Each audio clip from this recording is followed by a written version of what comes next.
The science behind plate tectonics is rock solid. We'll be informing you all about the 5 plate movements and hotspots. First, we talk about divergent ocean-on-ocean movement. This is when oceanic crust moves away from other oceanic crust, producing new oceanic lithosphere.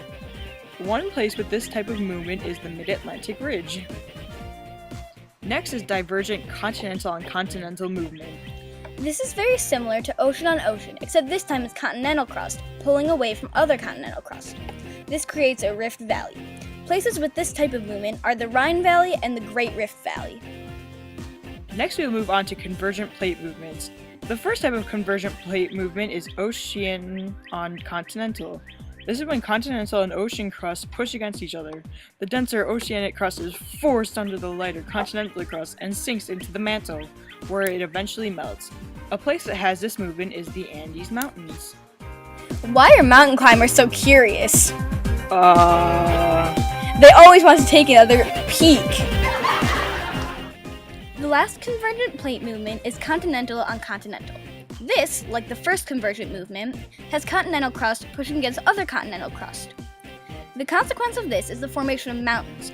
Places that have this type of movement are the Alps and the Appalachian Mountains. What's going on? I think it's an earthquake.